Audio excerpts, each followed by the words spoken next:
¿Cómo están? A ver,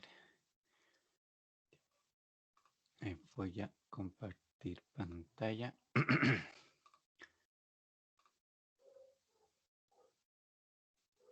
Y ya. Antes de empezar, ¿alguna consulta, duda?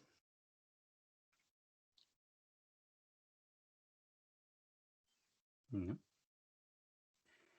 Ya. Eh, bueno, la clase pasada, ¿cierto? Estábamos, o sea, en dos clases atrás, creo, si mal no recuerdo, ¿cierto? Empezamos a ver esta unidad que era también optimización en el fondo, ¿cierto? Pero pensando en problemas más bien de una variable, ¿cierto? O puede ser de varias variables, pero la diferencia, ¿cierto? Era que aquí digamos, la ecuación, o sea, en realidad es solamente una. Hay una sola función en el fondo, ¿cierto? Que yo aquí expreso todo el problema, que basta, ¿cierto? Una ecuación, una función para expresar en el fondo todas las relaciones que este problema tiene. Y habíamos empezado justo a ver un poco las aplicaciones. Vamos a repasar bien rápido un poco cuáles eran, ¿cierto? Las cosas que habían en las aplicaciones en la primera parte, que fue lo que alcanzamos a ver, que era la parte lineal. Y de ahí, obviamente, vamos a ir también complejizando en el fondo, digamos, las ecuaciones. Y ya creo, no sé si alcancemos hoy, pero probablemente ya la próxima semana vamos a estar viendo particularmente cómo optimizar. Aunque en el caso de las lineales también un poco ya lo hicimos, porque obviamente las lineales, su comportamiento, los puntos que normalmente interesan y se buscan no son como muchos máximos o mínimos, muchas veces, ¿cierto? En realidad lo que me interesa ahí es donde se cruzan eventualmente, por ejemplo, un par de rectas. Entonces, en ese sentido, ¿cierto? Es distinta un poco de la forma de optimizar que se tiene en este caso con respecto a las cuadráticas, cúbicas u otras cosas que vamos a ver más adelante. Así que primero, ¿cierto?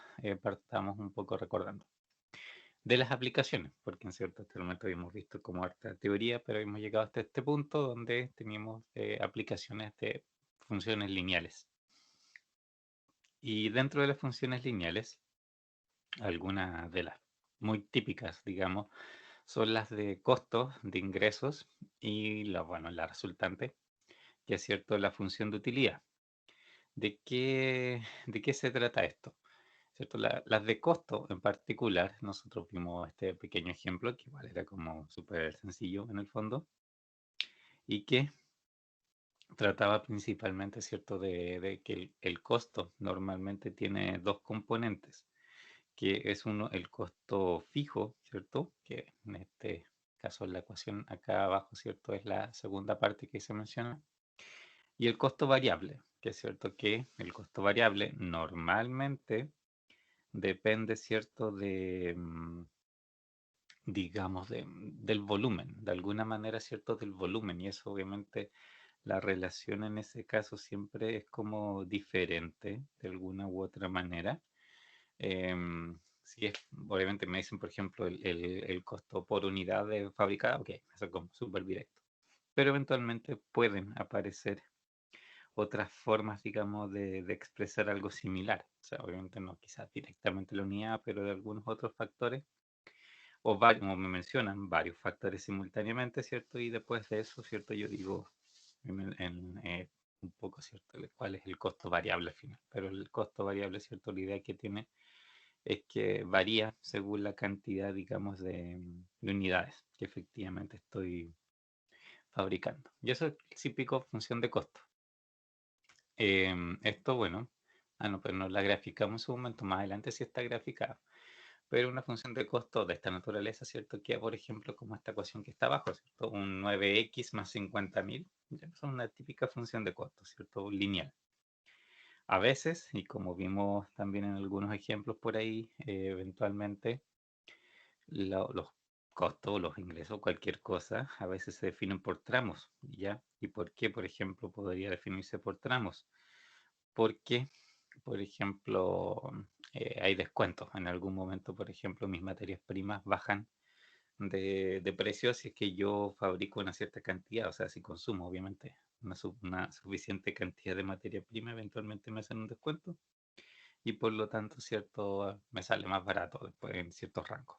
Y eso, cierto, al final se va reflejando en en una definición, digamos, de funciones por tramo. Cada tramo es lineal, pero, cierto, al final, cierto, igual es un poco la misma idea, o sea, tiene como las mismas componentes, solamente que esas componentes varían por segmentos. La otra función que también alcanzamos a ver un poco, ¿cierto? Era esta idea de las funciones lineales del ingreso, ¿ya? Y el ingreso, que es distinta utilidad, ¿cierto? Eso tienen que acordarse súper bien que no es lo mismo, ¿cierto? Que ingreso que utilidad. En este caso, ¿cierto? El ingreso es simplemente la plata que yo recibo, independiente si tengo o no ganancia. Y en ese sentido, el ingreso era el precio por la cantidad vendida. Y punto. Nada más que eso, ¿cierto? Y eso me va a dar una cantidad. Si tuviese varios productos, es el precio de cada producto por lo que vendí de cada producto, ¿cierto? En realidad eso en ese sentido no cambia. Y de ahí viene la otra parte, que es la función de utilidad. Y la función de utilidad, lógicamente, es la resultante de la resta entre estas otras dos funciones. O sea, la utilidad, digamos, es el ingreso, todo lo que recibo, menos el costo, que es obviamente todo lo que sale, en el fondo, todo lo que tengo que pagar. Y esa diferencia, obviamente, es al finalmente la utilidad. La utilidad puede ser positiva o negativa, ya no tiene particularmente un signo, pero, ¿cierto? Nosotros vimos que ingreso y costo, dependiendo cómo lo plantee, en realidad los dos podrían ser positivos. La cosa es que si los pongo juntos para determinar la utilidad, es una resta entre ellos, ¿cierto? Es ingreso menos costo.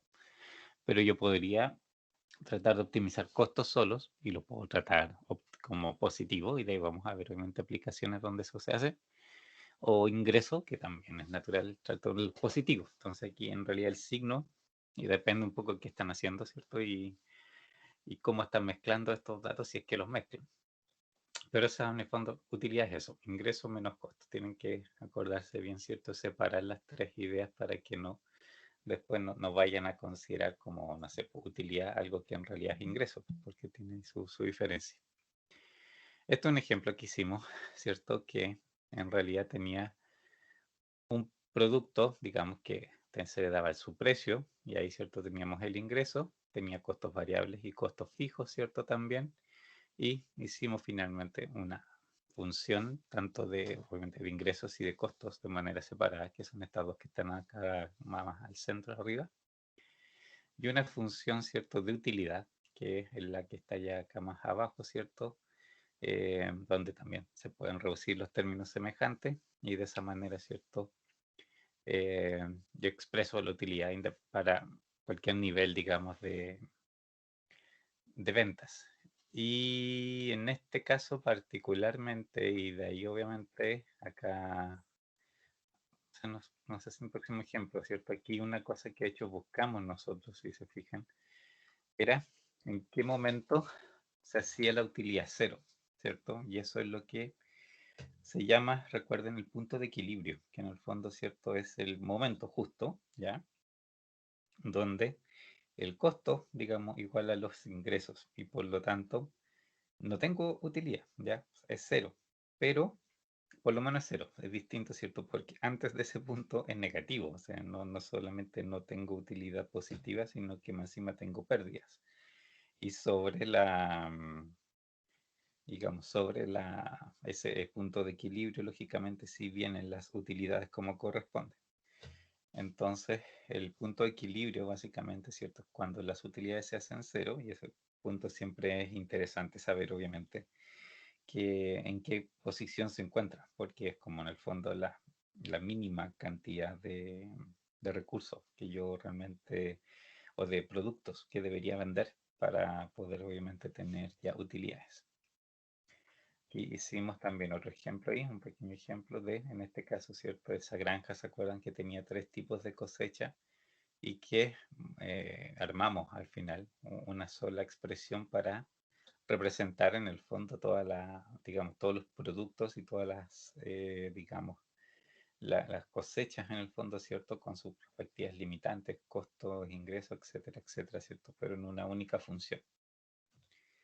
Y mm, no, también lo hicimos, ¿cierto? También era otro ejemplo de costos e ingresos, pero aquí, ¿cierto? Se buscaba el punto de equilibrio, ¿ya? Y en este caso, a ver, veámoslo para que se acuerden mejor. Este ya es cierto, ya es un poco más cercano a lo que también vamos a hacer ahora con el siguiente, que lo empezamos a ver, pero faltó un poquito terminar algunas cosas. Ya, en este caso, ¿se acuerdan? Era un grupo de ingenieros interesados en formar una compañía para producir detectores de humo. Han desarrollado un diseño y estiman que los costos variables por unidad, incluyendo materiales, trabajo y costos de comercialización, son 22,5. Eso ya está, obviamente, en resumido, los tres costos en eso. Los costos fijos asociados con la formación, operación y administración de la compañía y la compra de equipo y maquinaria ascienden a un total de 250.000. Estiman que el precio de venta será de 30 por detector. Y había que determinar el número de detectores de humo que se deben vender para que la empresa tenga el punto de equilibrio. Y eso, lo primero que hicimos, ¿cierto? Acá en el fondo fue construir la ecuación que originalmente, ¿cierto? Era esta extendida que tenemos acá a la izquierda, ese 30x menos 22,5x menos 250.000, ¿cierto? En el fondo es la función de utilidad, porque eso es, el 30x es el precio por unidad, por x, que es la cantidad de unidades que estoy vendiendo. El menos 22,5, el menos, ¿cierto? No nace porque de ahí en adelante viene la función de costo. Y el 22,5, ¿cierto? Era el costo variable, que yo tenía ya, ¿cierto? Un poco, eh, como les dijera, por los tres conceptos, ¿cierto? Que se mencionaban, que ya estaba reducido, ¿cierto? A una sola expresión. Y los otros 250.000 que ahí se restan era el costo fijo que tenía esto. Y de ahí, digamos, como la primera pregunta se trata de determinar la cantidad de detectores, ¿cierto? Para que llegue al punto de equilibrio, lo que hicimos fue igualar esta función con cero, lógicamente, y despejar la x en el fondo, ¿cierto? Lo que se tiene que hacer cuando buscan ahí el punto de equilibrio es literalmente simplemente despejar la x. Y acá, ¿cierto? Se hace reducción de términos semejantes entre el 30 y el 22,5, y ahí queda 7,5x menos los 250.000. La constante la pueden pasar a la derecha y al dividir por 7,5, ¿cierto? Aquí quedó que 33.333,3 periódicos eran las unidades, en el fondo, ¿cierto? Que se deben vender para lograr aquí el punto de equilibrio. Y la segunda parte, la B, ¿cierto? Era que en el fondo aquí bueno, se preguntaba si acaso vender con 30.000 detectores durante la vida del proyecto en el fondo será, entre comillas, rentable. Y obviamente por 30.000 no, porque el punto de equilibrio, lógicamente, aquí está más arriba y por lo tanto yo necesito vender más unidades para que esto efectivamente, ¿cierto?, camine, digamos, como negocio. Y aquí lo interesante era en realidad esta figuras, ya porque representan un poco cuáles son las situaciones más o menos típicas que me encuentro en estos costos fijos, digamos, y variables y las formas que tienen. La de ingreso, ¿cierto? Es un poco aquí la que tengo a la izquierda, ¿cierto? Esa que dice RX, ¿cierto? Es igual 30x. Obviamente es el precio por cada unidad vendida. En ese sentido, ¿cierto? La función de ingreso, si se fijan, parte en el origen. Siempre parte, o sea, no siempre, pero sería raro que no lo hiciera, pero parte en el origen porque obviamente si yo no vendo nada, por supuesto que no voy a tener ingresos. Necesito explícitamente vender para poder tener por lo menos ingresos. A menos que hubiese alguna condición especial que lo hiciera partir en algún otro punto, lo normal obviamente es que parta ahí en el origen de esa manera. Distinto, ¿cierto?, es la situación de la función de costos, que es la que está al medio, porque la función de costos, ¿cierto?, tiene dos componentes. Tiene un costo fijo que es este piso, ¿cierto? Que se establece aquí, en este caso 250.000, y esto parte de ahí para arriba. Y la otra parte, ¿cierto? Es el costo variable. Y el costo variable sí se suma, obviamente, al costo fijo, parte sobre el costo fijo, ¿cierto? Tengo que hacer esta otra recta, ¿cierto? Del costo variable, que aquí es 22.5x en el fondo. Obviamente los 250.000 son los que están abajo como base. Y el costo total, obviamente, es la suma de ambas cosas, pues eso es lo que, ¿cierto?, representa la posición final de esta recta arriba de todos. Y aquí, ¿cierto?, si pensamos en las pendientes que tienen las dos curvas, ¿cierto? Fíjense que la pendiente de ingreso, ¿cierto? Recuerden, el número en el fondo que acompaña a la X, ¿cierto?, es la pendiente. Y en el caso de la función de ingreso es 30, ¿de acuerdo? Y en el caso de la función de costo es 22.5. Estamos hablando solamente de pendiente por ahora, ¿cierto? Si la pendiente de 30, obviamente, cuando yo tengo un número positivo como pendiente de partida, ¿cierto? Eso lo que me quiere decir es que yo voy, en la medida que voy avanzando hacia la derecha en el gráfico, ¿cierto? Que esta X va creciendo necesariamente, ¿cierto? También lo crece la recta, pues, cada vez estando más alta, ¿cierto? Eso es lo que hace una pendiente positiva.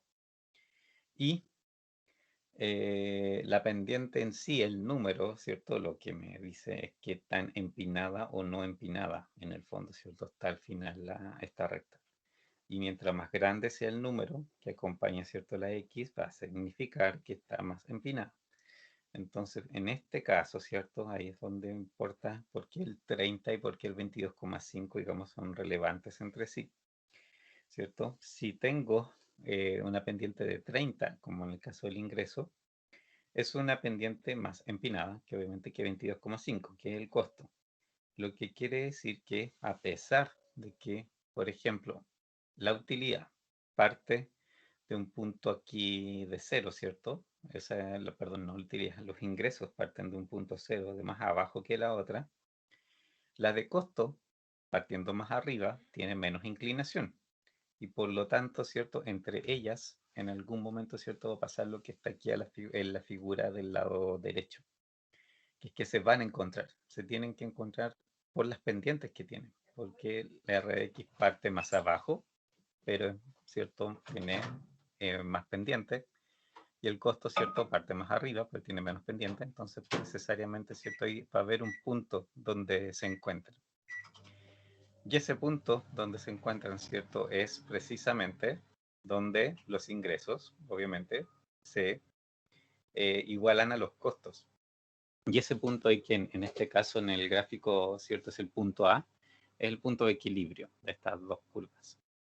Y en ese punto de equilibrio, ¿cierto?, es donde efectivamente costos igualan ingresos y por lo tanto, ¿cierto?, la utilidad, que es obviamente la resultante de la resta de ambas cosas, es en ese caso, ¿cierto?, cero. Y por lo tanto, de ahí para arriba, en el caso del X, o sea, eso es un punto, una cierta cantidad de unidades, ¿cierto? De ahí para arriba, obviamente, es cuando yo empiezo a tener realmente utilidades positivas.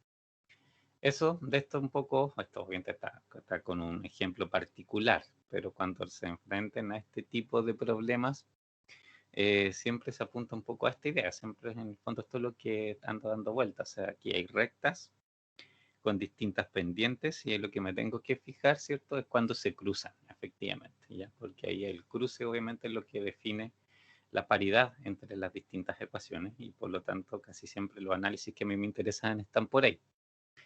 ¿Se entiende por ahora? ¿Alguna duda, consulta, algo?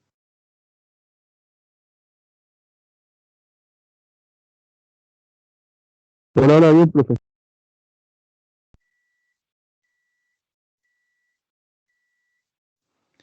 Ya. Ay, perdón. También otra forma de verlo y de graficarlo esto era en realidad uniendo las dos rectas, ¿cierto? Como estaban aquí, digamos, en este gráfico.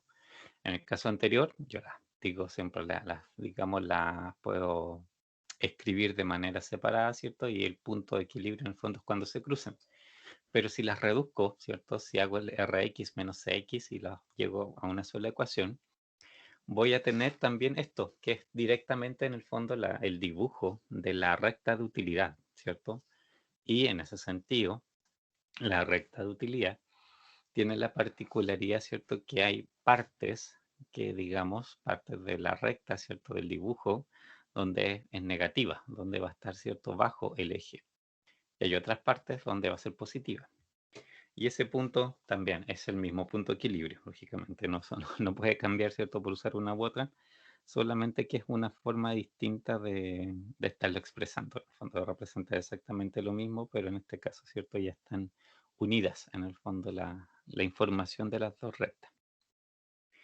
¿Qué más? A ver, de otro ya van a ir bien ese otro último ejemplo que vimos, que ahí, ¿cierto? Donde quedamos y de hecho lo desarrollamos casi entero, pero faltaba un detalle al final en realidad. Eso es un poco el tema, ¿cierto? Por el momento, ¿cierto? De los puntos de equilibrio y todo eso. El siguiente ejercicio igual un poco trataba, ¿cierto? De lo mismo. En este caso, ¿cierto? Lo alcanzamos, como les decía, a avanzar un poco. Y se trataba básicamente la decisión de comprar una computadora contra hacer, digamos, la externalización de un servicio. ¿Y por qué? Digamos, esto o no sé, suele pasar, digamos, cuando uno hace inversiones de distinto tipo, que la inversión, ¿cierto?, es más o menos conveniente, en realidad, dependiendo del volumen, digamos, de actividad que voy a tener con esa inversión, ¿ya? Porque obviamente cualquier sistema que ustedes compren, en el fondo siempre al final lo que lo rentabiliza o no, en el fondo es que tanto lo ocupen, porque obviamente eso, digamos, em, esos sistemas tienen costo de adquisición, tienen costos de, obviamente, de operación, y eso es lo que un poco define al final, si es que, digamos, qué sistema predomina sobre otro y en qué parte predomina sobre otro. Y es un poco este ejemplo, ¿cierto? Se trataba de eso. Leamos un poco el enunciado para acordarnos en el fondo de qué iba. Un grupo numeroso de practicantes médicos tiene 30 médicos de tiempo completo. Actualmente hay personal de oficina que hace a mano toda la facturación de pacientes, a los pacientes. Em, Dado el alto volumen de facturación, la gerente de la empresa cree que es hora de pasar de la facturación de clientes a manos a la facturación computarizada. Se consideran dos opciones. Uno, el grupo de práctica puede comprar su propia computadora y software y hacer la facturación por sí mismo. O dos, el grupo puede contratar una oficina de servicio cómputo que hará la facturación a los pacientes. Los costos de cada alternativa son una función del número de facturas a clientes. La oferta inferior presentada por una oficina de servicio daría como resultado una tarifa anual sencilla de 3.000, ya como una base, ¿cierto? Un costo fijo de 3.000, más 0,95 por factura procesada. Con la ayuda de un consultor de cómputo, la gerente de la empresa ha estimado que el grupo puede arrendar un pequeño sistema de cómputo empresarial y el software requerido con un costo de 15.000 por año. Se estima que los costos variables de llevar la facturación de esa manera son de 0,65 por factura. ¿Ya? Esa es la información simplemente que se entrega. Eso debería, o sea, en el fondo ahí está un poco todo lo que necesito. Em, entonces, obviamente, en este caso igual pasa lo que estábamos haciendo en el caso anterior, que lo que yo necesito saber, ¿cierto? Es un poco en qué punto, digamos, una de estas curvas supera a la otra. ¿Y por qué? ¿Qué significa en ese sentido que una de estas curvas supere a la otra? ¿Qué significaría?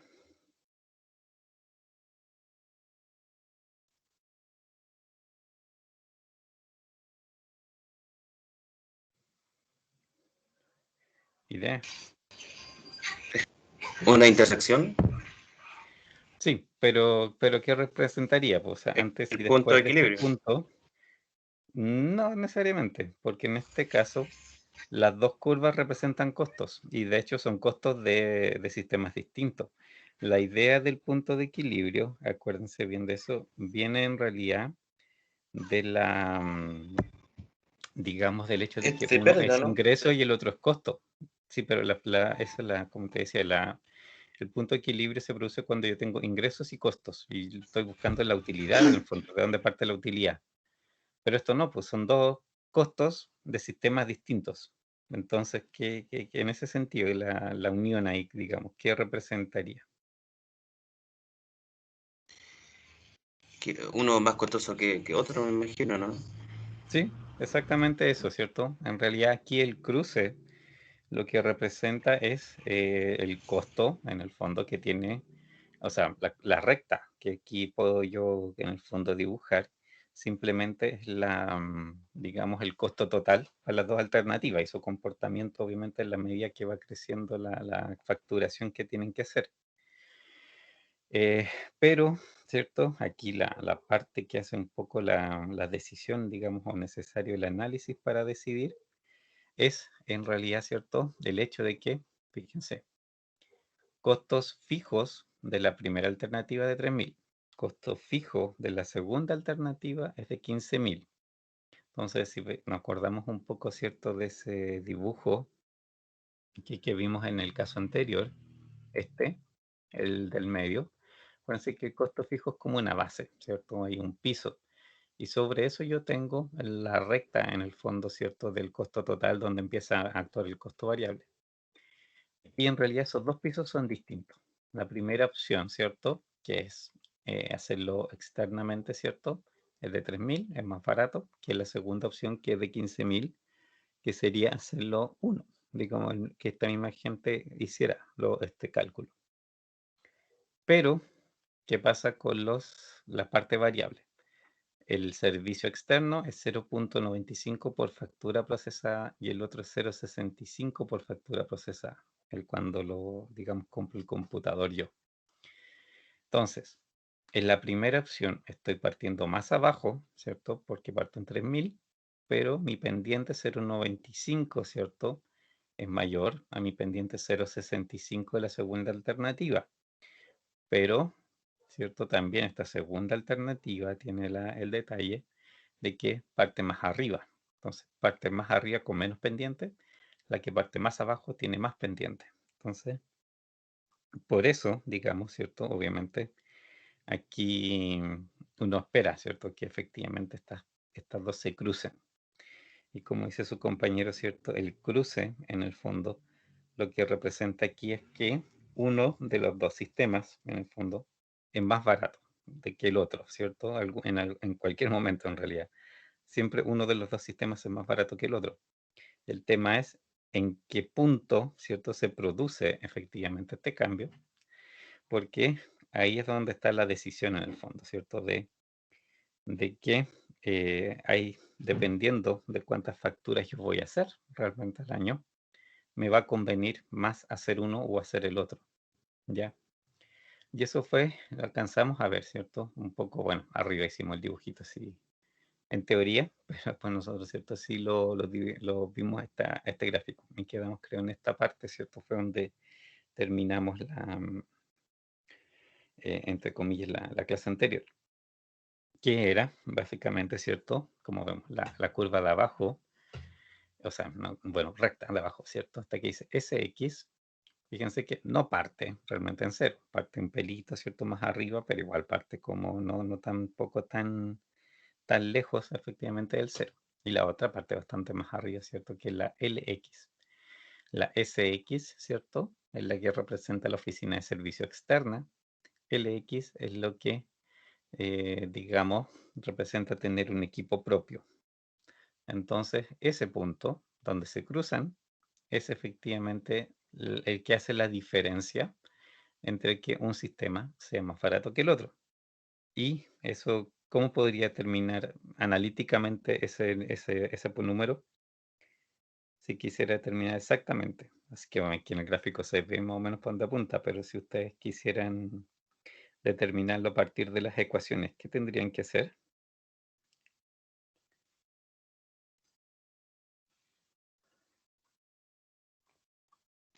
¿Hay que asignarse algún valor Mm, no mucho, porque en realidad puedes que represente, en colocarle... este caso para X? Sí, o sea, pero tendrías que probar al final muchos valores para poder llegar al valor, ¿cierto? Que te sirve, que obviamente es el que te interesa. Entonces, ¿de qué otra manera podrías saber Sí, exactamente el valor que te hace Igualar las cerca? ecuaciones. ¿Cómo? Igualar las ecuaciones. Exacto, ¿cierto? Porque pasa lo mismo en el fondo. Piensa, una sola ecuación, piensa cada una por separado. Si yo voy reemplazando valores x, obviamente voy teniendo aquí los distintos puntos de la recta. Si lo hago con la lx también. En el fondo cualquier valor de x que le aplique me va a dar cierto un punto de la recta dependiendo del valor x particular que le puse abajo. Ahora, lo que yo busco, ¿cierto? Es el x que da en ambas ecuaciones, en el fondo, el mismo valor. Y eso, lógicamente, que al final es equivalente a que en realidad ustedes estas dos la igualen. O sea, pongan que Sx es igual a Lx, ¿ya? Porque lo que buscan es precisamente eso, o sea, en qué punto estas dos ecuaciones dan el mismo valor de resultado. Y de ahí, ¿cierto? Obviamente es simplemente el tema de despejar la X en el fondo. Y eso es lo que podemos hacer ahora, ¿cierto? Esto no los habíamos alcanzado a hacer en la clase anterior, pero ahora, ¿cierto? Podemos escribirlo. Denme aquí un segundo por tenerme. No alcanza a ver ya. Entonces, en este punto, ¿cierto? En realidad es lo que me interesa. Y en ese punto lo que tengo es que S de X es igual a L de X. En este caso, las dos funciones son de costos, ¿de acuerdo? Simplemente lo que quiero saber en este punto particular es que para que X, ¿cierto? Ambas, digamos, ecuaciones, ambos sistemas tienen el mismo costo, en el fondo, ¿cierto? Esto es lo que estoy diciendo aquí. No es un punto de equilibrio, solamente representa el punto, el X, para el cual los dos sistemas tienen el mismo costo. Y bueno, aquí tenemos que escribir las ecuaciones. 3000 más 0.95x es igual a 15000 más 0.65x. Y aquí, por reducir, obviamente tengo que pasar las x a un mismo lado. Menos 0.65x. Y acá paso las constantes, ¿cierto? El 3000 pasa para el otro lado negativo, a la derecha pasa negativo. El 0.65 pasa a la izquierda negativo, ¿cierto? Y aquí simplemente tengo que reducir. Esto va a ser 12.000. Y esto es 0.95 menos 0.65, ¿cierto? Esto es 0.30, si no me equivoco, ¿cierto? 6, 7, 8, 9, sí. 0.30x. Y de aquí, x, si ustedes, ¿cierto? Esto lo pasan el 0.3 dividiendo, al final queda 12.000 dividido por 0.3. O bien, que sería 2 por 3, 6, es 36.000 este punto, no es 40.000. 40. ¿O 40.000? ¿no? No, pues, 40.000. sí, Sí, que a ver, me da 40.000. ya. Sí, 40.000. Ok, entonces sí, el gráfico estaba correcto. Es cierto, es el 12.000 dividido por 0.3, los 40.000. ¿Dónde va? ¿Dónde tengo el lápiz ahí? Son 40.000. Y eso, digamos, es el X, para el cual, digamos, los dos sistemas tienen el mismo costo. Entonces, en este caso es similar un poco, ¿cierto?, a la misma idea del punto de equilibrio, o sea, tiene mucho de eso, pero en realidad estoy comparando costos de distintos sistemas. Y en este caso, ¿cierto?, lo que me interesa es en el punto donde los dos sistemas tienen costo, porque antes y después de ese punto, en el fondo, hay un sistema que es más barato que el otro.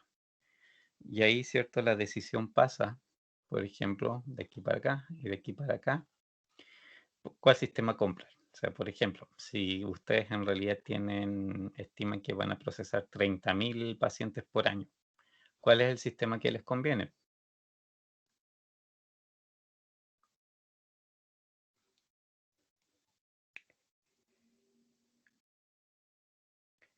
¿Cuál les convendría en ese caso?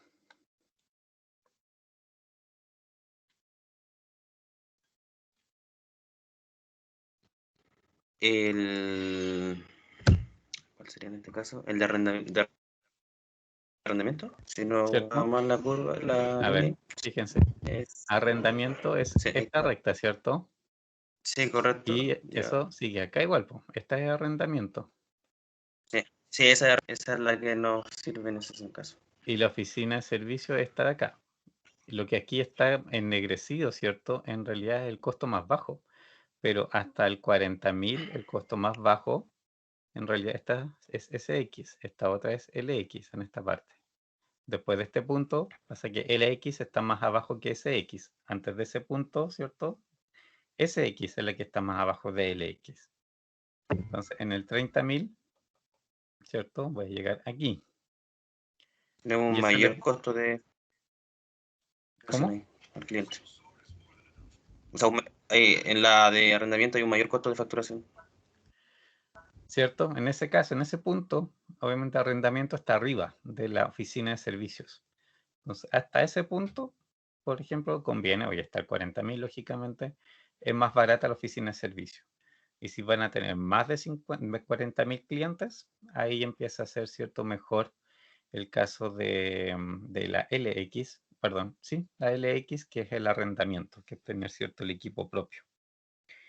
Em, en muchas ocasiones, digamos, hay, sobre todo, por ejemplo, cuando se evalúan máquinas, de repente, la compra de máquinas, aparecen situaciones así, de saber, por ejemplo, tengo, no sé, 4 máquinas distintas y son con distintas características operativas, del costo inicial, de los costos, obviamente, de operación y cuestiones. Y a veces yo tengo, obviamente, varias, más de una máquina, por ejemplo, 2, 3, 4. Y en ese caso, ¿cierto? También ahí pasa un poco, se forman estas mismas figuras. No siempre quizás rectas, diga, pero de alguna manera voy teniendo un poco una definición de gráficos, digamos, por tramos, ¿cierto? De alguna manera. Y esos tramos, ¿cierto? Me van diciendo en qué punto va conveniendo una u otra. Y de ahí la decisión viene, ¿cierto? Como en este caso, o sea, cuál es el nivel en el fondo de actividad que voy a tener. Pues y aquí lo que tengo obviamente que determinar al final es precisamente ese nivel. Pues. Todo depende del nivel en el fondo en el cual yo voy a operar, va a ser la respuesta. Y ahí no siempre, digamos, como que digamos, la solución o la respuesta es particularmente fácil, porque, por ejemplo, hoy día ustedes podrían estar, por ejemplo, en 35.000, perfecto, pero quizás, no sé, en un tiempo más o pronostican que de aquí a 2, 3 años, ¿cierto? Ustedes van a pasar a 45.000. Entonces, en ese caso, ¿cierto? La decisión puede cambiar un poco. Ahora, en este caso particular, por ejemplo, una oficina de servicio, ustedes pagan el fijo es bastante bajo, o sea, 3.000, no es como gran inversión y se paga anualmente. Y en el caso, ¿cierto?, del 0,95, igual es variable por la unidad de factura que ustedes hagan, así que al final eso no influye mucho. Pero, y el otro sistema, 15.000, obviamente ya es una inversión mayor, y los 0,65, obviamente eso no depende particularmente del nivel de actividad. Entonces, al final esas decisiones, por ejemplo, y dependiendo de otros casos puede pasar un poco eso, al final lo que está en juego es cuánto invierto, ¿cierto? Y en relación al costo operativo. Y ahí, por ejemplo, si ustedes esperan que en 3 años ustedes superen los 40.000 unidades, puede que por 3 años les convenga igual operar, por ejemplo, con oficina de servicio y recién cuando alcancen los 40.000 pasen al otro sistema. O bien, pueden inmediatamente tener un sistema más grande desde el principio y obviamente bancarse un poco la situación que al principio, ¿cierto? De estar pagando, digamos, más de lo que corresponde, ¿cierto? Pero no tener que ser después otra volver a invertir, sino que simplemente hacerlo una sola vez. Eso se puede evaluar, obviamente, para eso están las evaluaciones de proyectos y hay varias técnicas en el fondo para comparar si me conviene más una u otra y cuándo me conviene más hacerla. En este caso, simplemente la decisión en el fondo más simple pasa ahora, cuál me convendría más y que eso depende del nivel de facturación. ¿Se entiende?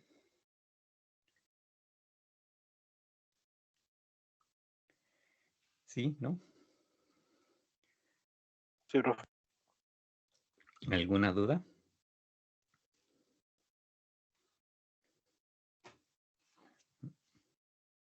No. Ya. Aquí, en este caso, ¿cierto? Esto sí no lo alcanzamos a ver, creo. Se une una tercera opción, en realidad las dos anteriores. ¿Qué se trata de esto? Suponga, en el ejemplo anterior, la gerente de la empresa no está convencida de que el procesamiento por computadora sea un medio de facturación a clientes con costo más efectivo.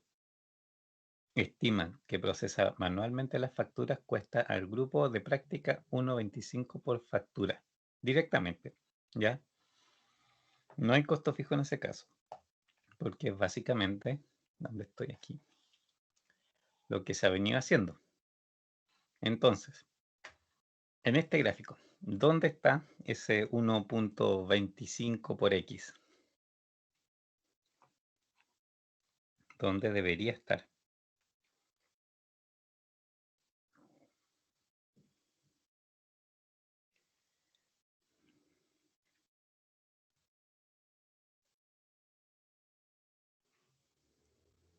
Perdón, profe, ¿cómo fue? Disculpe, que como Ese- que me fui por un momento. Este gráfico MX, ¿cierto? 1,25X, lo vamos a anotar acá. La otra alternativa que hay que evaluar es esta. Y no tiene costo fijo. ¿Dónde en este gráfico estaría Debería ubicada ser en esta, el 0.0. ¿cierto? Parte aquí de partida, ¿cierto? No tiene Porque no tiene costo fijo, así que seguro parte costo en el fijo. origen. ¿Y dónde se podría cruzar? ¿Cómo puedo yo determinar dónde se cruza?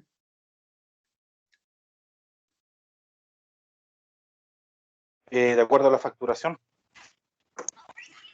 Sí, pero, por ejemplo, ¿qué harían ustedes ahí para graficar esto? Habría que hacer el mismo ejercicio anterior. Parecido, sí, pero, Podríamos igualarlo a los 40.000.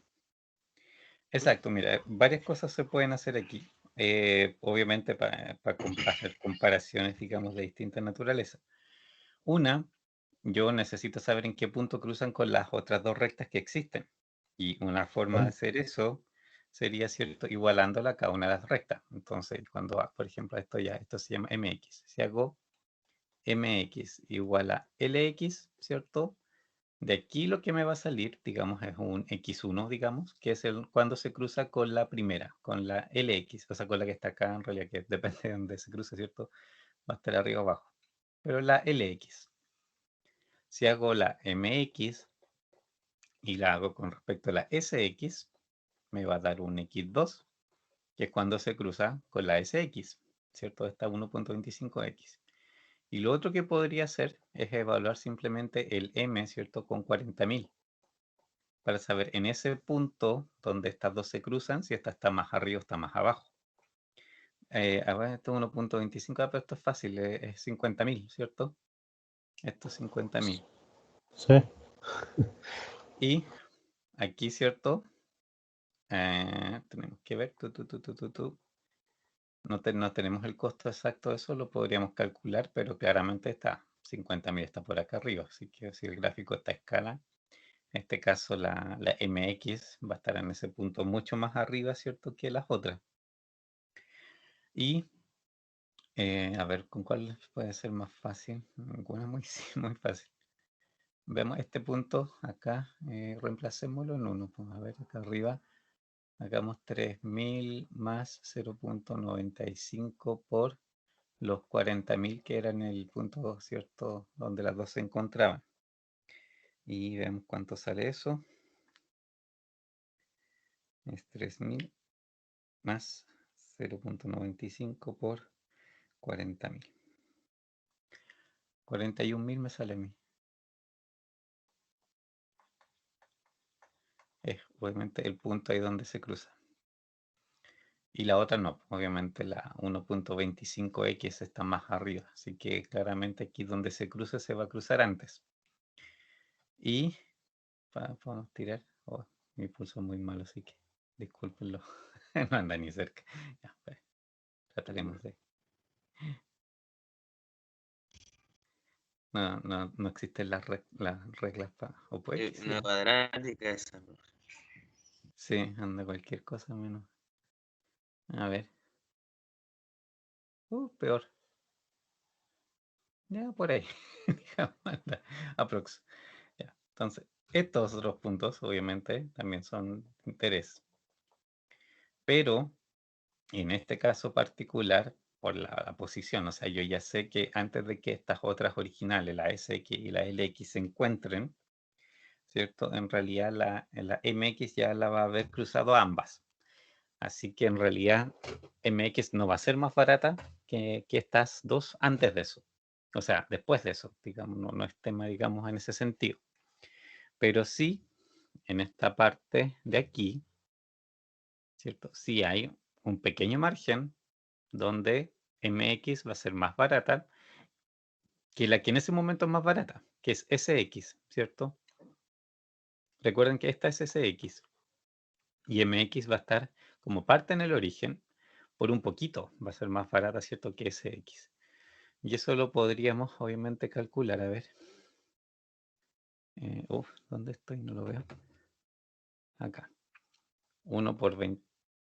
Ajá, 1, Ay, qué horrible estoy. No se me quedó el espacio ahí. Ahí sí. El 1.25x igual a la SX, que en ese momento, ¿cierto? Es la que está más abajo. Ya, y aquí obviamente pasando el 1.25x queda ese lado, pero le resto el 0.95x y eso da 3000. Y esto me va a dar 0.30 igual, ¿o no?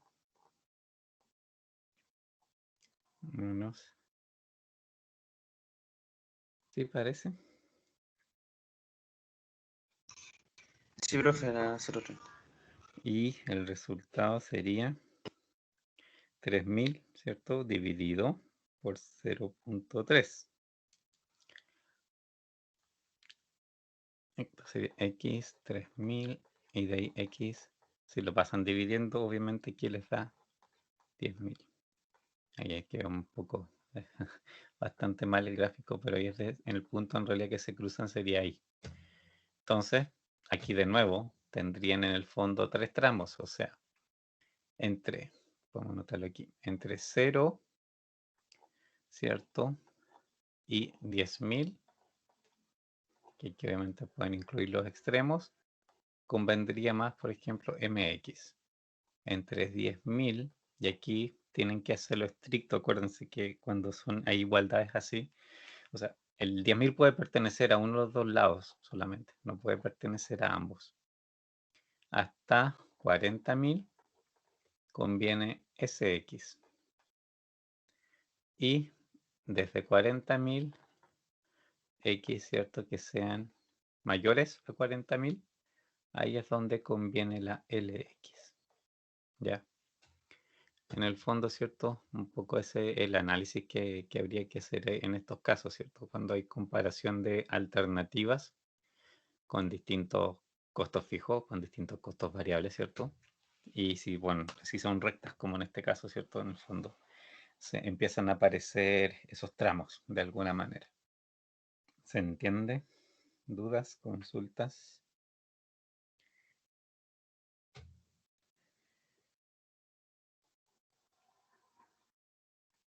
No queda claro.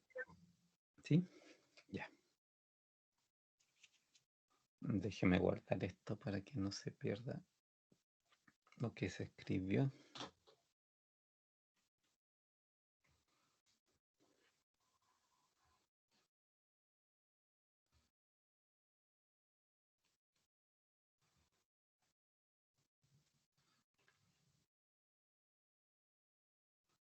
Ya. Y bueno, la pregunta obviamente era, ¿dónde se ubicaría aquí la nueva recta que ya vimos? ¿Qué? A ver aquí. En este caso, ¿cierto? por ahí, donde se cruza realmente esto ahí y va obviamente después a seguir creciendo. ¿Quién más? ¿Quién más? ¿Quién más? No, este que sí, creo que nada más. Ya,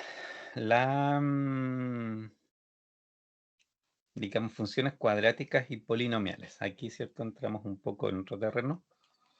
Bueno, vamos un poco de definiciones, obviamente, de su comportamiento y eso, y los sentidos, ¿cierto? Si es para arriba, si es para abajo y esas cosas. Y lo otro, ¿cierto? Si es que, o sea, para optimizar ya vamos a llegar en su momento a digamos, a cómo esto se optimiza. Y vamos a verlo tanto en Excel como vamos a verlo analíticamente. Quizás si hoy día alcanzamos, puedo mostrarles en Excel cómo se hace, porque eso es como un poco más breve. Pero también me interesa que también podamos primero graficar esto. Y ahí, ¿cierto? Nosotros necesitamos un poco el tema, digamos, de Excel, de hacer estas tablitas en Excel. No tiene trucos en particular, pero sí tener un poco el cuidado en el fondo, ¿cierto? De usar los puntos adecuados para que la gráfica, ¿cierto? La forma de la gráfica quede, ¿cierto? De la forma que a mí me interesa, en la parte que me interesa, ¿de acuerdo? Porque eso es lo que de repente si yo escojo mal los números o mal el paso de los puntos para graficar, ¿cierto? Al final eso como que no me representa quizás la curva con la fidelidad que a mí me interesaría. Entonces, funciones cuadráticas y polinomiales. Aquí, ¿cierto? La cuadrática, nosotros ya habíamos conversado un poco de esto, es la clásica, ¿cierto? Parábola. De alguna manera, ¿cierto? Una parábola. Las parábolas necesariamente son siempre simétricas, ¿de acuerdo? O sea, tienen un punto máximo, tienen un punto mínimo, ¿cierto? Y en torno a ese punto, ¿cierto? Para los dos lados necesariamente van a ser simétricas. O sea, no puede no ser simétrica. Y ahí, ¿cierto? Es donde se habla de que digamos, ¿cómo se dice? La parábola sea cóncava hacia arriba o sea cóncava hacia abajo, en el fondo, ¿cierto? De ahí como se ve, digamos, en los gráficos, ¿cierto?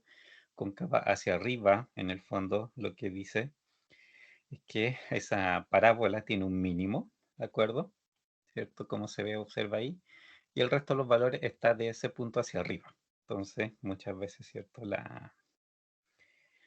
La optimización en estos casos, cuando yo estoy trabajando con una de esas parábolas, se suele, digamos, ir o buscar en el fondo ese punto mínimo.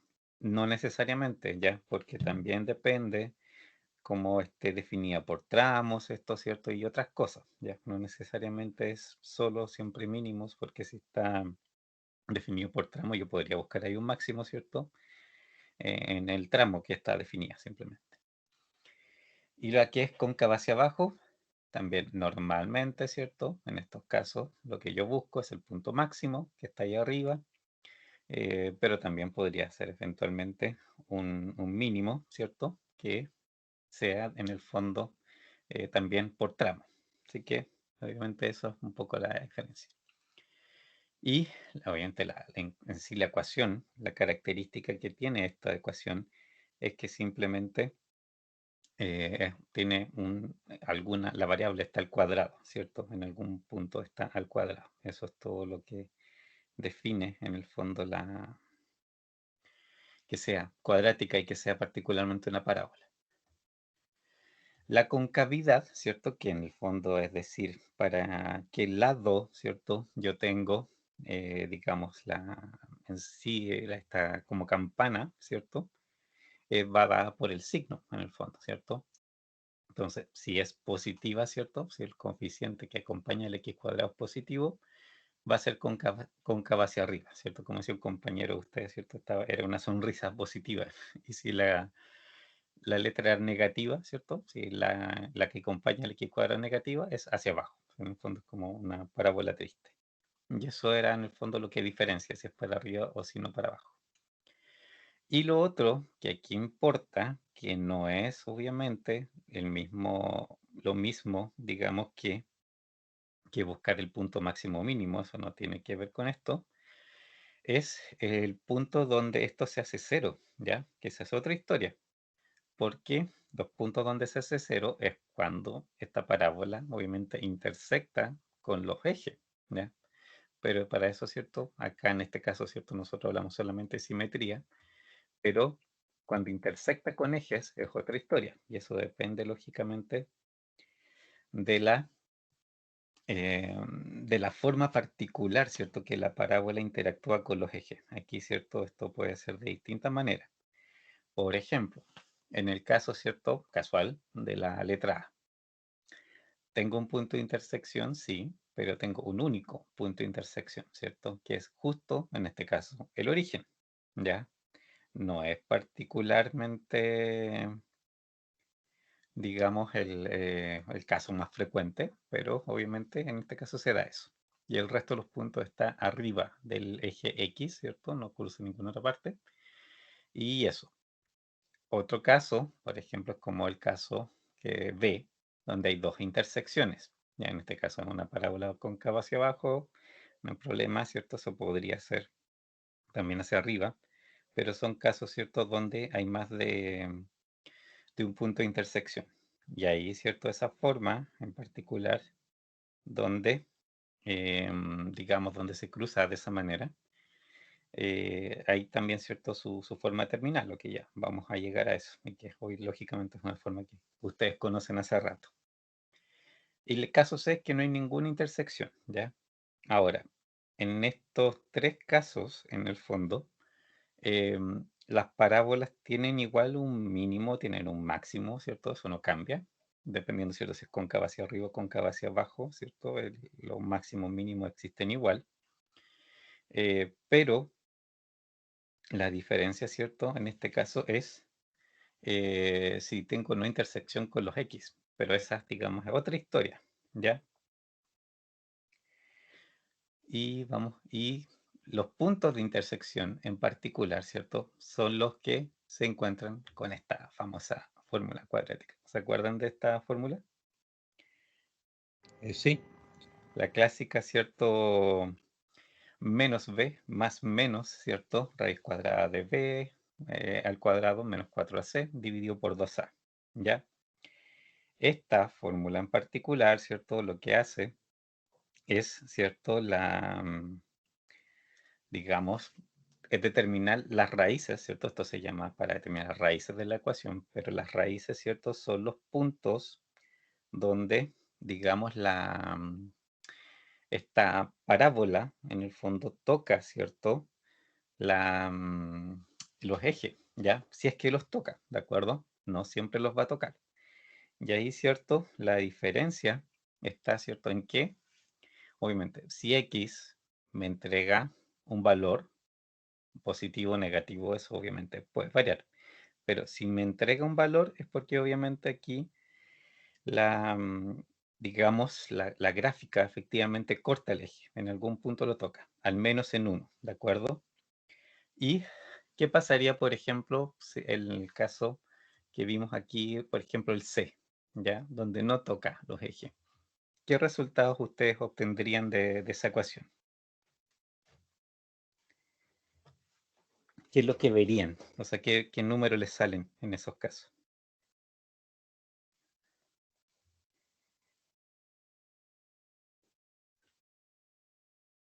¿Cómo, profe? A ver, de nuevo. En Disculpe. el caso, por ejemplo, ¿cierto? A ver, si por ejemplo el caso A o B, cuando ustedes solucionan esta fórmula de la raíz, ¿cierto? En el caso A o B, ustedes les va a dar un número, ¿de acuerdo? En el caso A, ¿cierto? Por ejemplo, cuando ustedes ¿Mm? resuelvan esto, solamente les va a dar un número. En el caso B, cuando ustedes resuelvan esta ecuación, les va a dar dos números. Sí. Pero en el tercer caso, cuando es C, ¿qué resultado les entrega esta ecuación? Mm. ¿Cómo se dan cuenta que están en el caso C?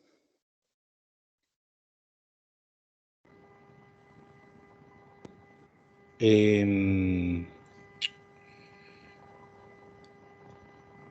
Eso es cuando. ¿Cómo se llama? ¿Por el signo? No, cuando. El. No, el último dígito. El signo negativo, me parece, ¿no? ¿Pero qué último dígito? O sea, la constante. Pero tú dices de la ecuación original. ¿Mm?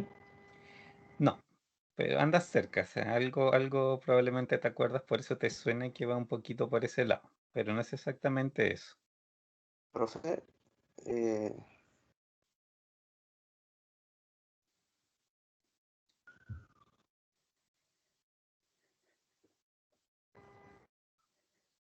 Pero no está tan lejos. Tiene por ahí alguna relación.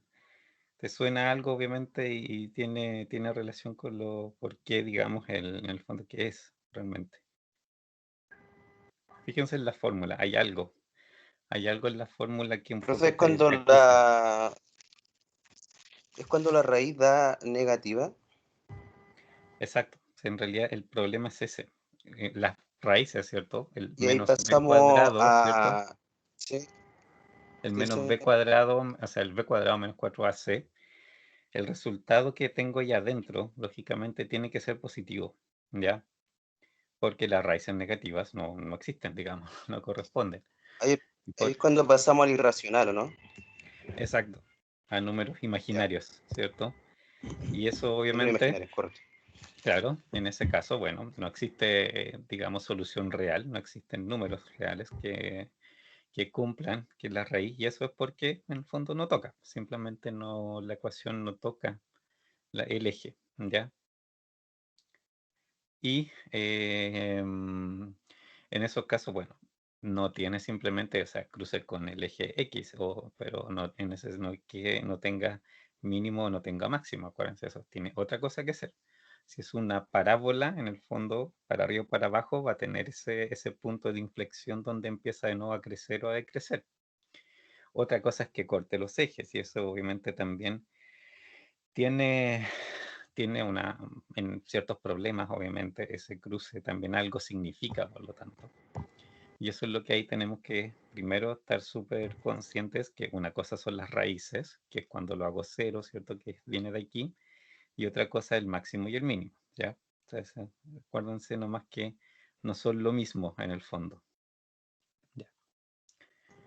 De ahí vamos a ocupar esta ecuación, aunque no lo creen, ¿cierto? ¿En qué esto más o menos se ve como en primero, segundo medio, por ahí? Sí. Pero, ¿No? profe, ¿no sale mejor de repente factorizar? ¿Factorizar qué cosa? La ecuación, cuando la tiene en vez de hacer esa de la cuadrática. Pero para determinar los puntos donde Sí, intersectan, sí, pero que no puedes factorizar. ¿De qué manera va a factorizar?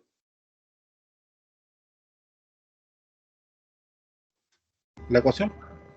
Sí, pero como por ejemplo aquí abajo escrita, Mm, ¿de qué manera la podrías factorizar? no cumple ahí un factor como un monomio, ni su diferencia. Imagino que ninguno para factorizar.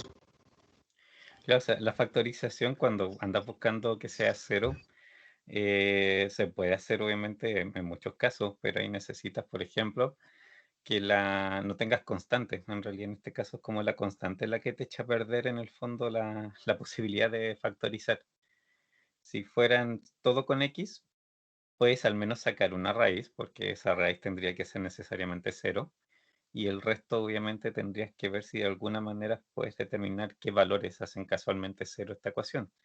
Pero la fórmula está, ¿cierto? Del menos b más menos y raíz y toda la historia viene precisamente de la forma de determinar los puntos donde una cuadrática se hace cero.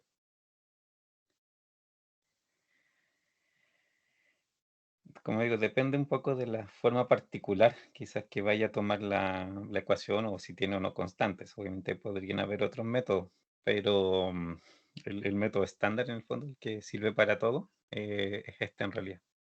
¿Sí?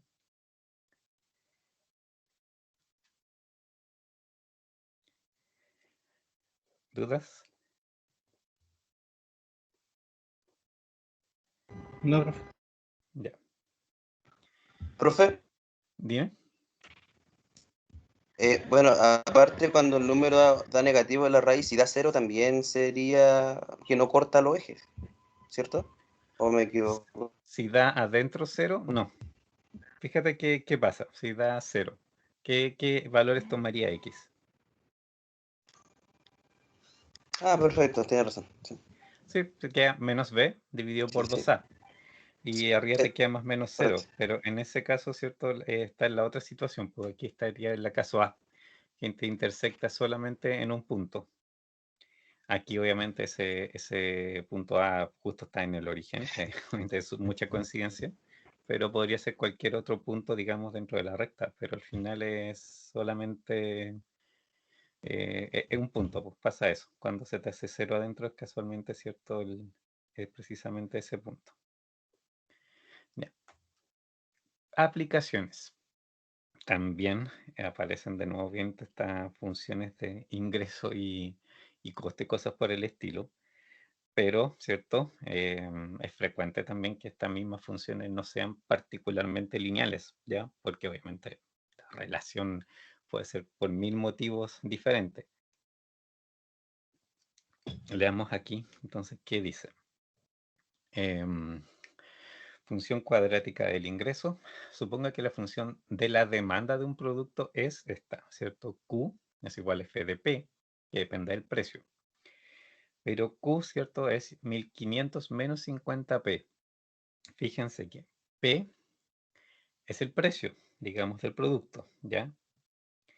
Y, y Q es cuántos productos son demandados. Por eso, ojo con esto, es función de demanda, ¿ya? La función de demanda lo que me dice es cuánto me compran del producto. No es el ingreso, es solamente cuánto me compran, ¿de acuerdo? En este caso es 1500 menos 50P. ¿Les hace sentido que exista ese menos?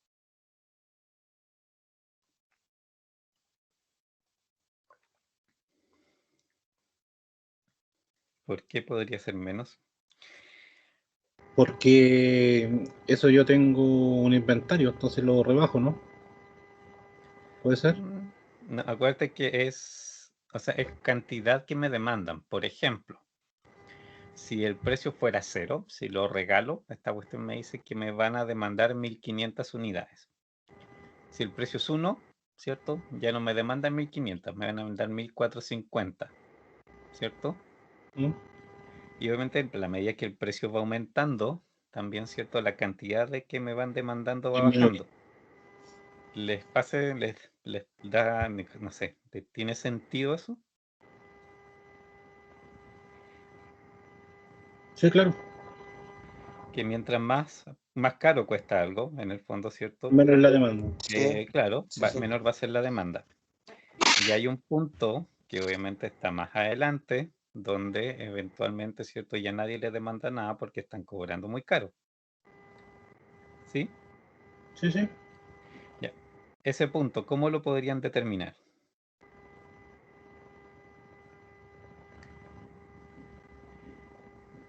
Eh,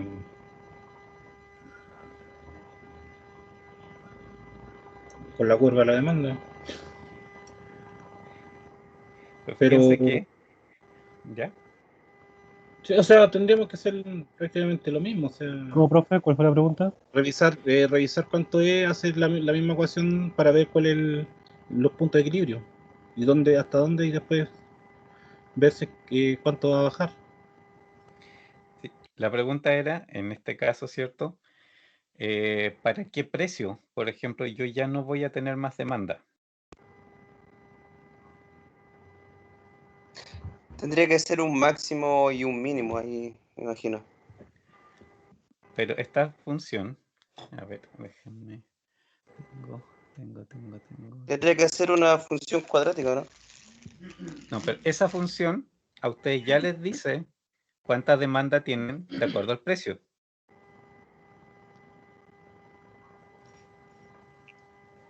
Sí. Entonces, hay algún momento donde esa demanda se hace cero por el precio que están teniendo. Ya, que sería el Esa es la pregunta. vértice. Sería como el punto máximo. O sea, en realidad es el punto donde Q se hace cero, ¿Mm? ¿ya? Y ahí, con esa información, podrían sacar para qué precio ese Q se hace cero. 30. Pero ¿cómo lo calculaste? Hay que. Cuando da 1500. ¿Cierto? Es, en el fondo, Sí, da aquí, menos 1500, da 0. cuando este 1500 menos LP. 50p de cero, ¿cierto? Sí. En el Y fondo, ahí si aquí donde lo que decía el despejan, claro, compañero, 1500 que es 30. dividido por 50, o que 150 dividido por 5, ¿cierto? En el fondo, ese precio, digamos, es precisamente el precio para el cual, digamos, no voy a tener más demanda, ¿ya?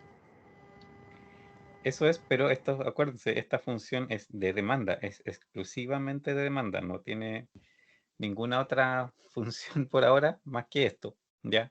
Les dice cuánto les van a comprar de acuerdo al precio que están cobrando. Esa función de demanda, a ver, ¿se entiende? ¿Sí? ¿No? ¿Dudas?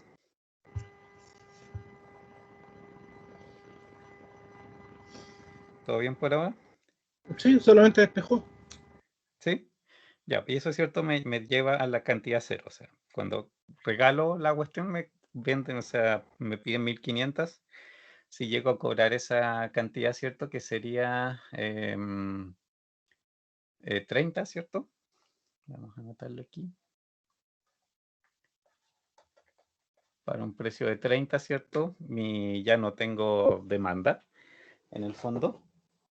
Y ahí, ¿cierto? Obviamente, entre medio de 0 y 30 es un poco donde tengo realmente la demanda del producto. Ahora, abajo, ¿cierto? Si esto es la cantidad, aquí viene algo que también es otra forma de ver este que de hecho un poco antes lo habíamos visto, pero aquí está, ¿cierto? Más genéricamente, que los ingresos siempre van a ser precio por cantidad, ¿de acuerdo? Lógicamente, o sea, si vendo 100 es la cantidad y el precio de cada uno es 50, el 50% me da, ¿cierto? El ingreso total, ¿cierto? Ahora, aquí la diferencia, o no sé si diferencia en el fondo, es que para Q, a diferencia, ¿cierto? Lo que hemos visto en los casos lineales, ¿cierto? Donde me decían un poco, eso está un poco fijo. Aquí el Q también depende a su vez del precio, ¿se fijan? La función de arriba Q en realidad es una función que a su vez depende del precio. Entonces tengo precio por una expresión que depende del precio, a su vez. Y ahí obviamente es donde pasa lo que está acá abajo, si se fijan. Déjenme aquí añadirle esto. Esta expresión, ¿cierto? Anda. Ahí. Fíjense cómo se construye. Ay, espérate, un poco enredado. ¿Cierto? Es precio por f de p, que es la función, ¿cierto?, de la cantidad, pero que depende también del precio. Y ese f de p aquí es 1500 menos 50p. Si hacen el reemplazo, ¿cierto? P por 1500 menos 50p, como aparece ahí, ¿cierto? Y el p lo ingresan, obviamente, y hacen la multiplicación, con lo que terminan, ¿cierto? Con un p cuadrado, ¿se acuerdan? 1500p menos 50p cuadrado. Y esa función es la función del ingreso, ¿ya? Completa. ¿Se entiende ahí como que en realidad, ¿cierto? En el fondo es P por Q. La diferencia es que ahora mi Q no es directamente una expresión, una cantidad ni nada, sino que es una función a su vez. Las dos cosas son funciones P por una función de P. ¿Se entiende? Sí, sí. Ya. Y esa 1500p menos 50p, lógicamente que es una cuadrática, ¿ya? Y aquí, ¿cierto? Es donde viene la otra parte. Que acá abajo, ¿cierto?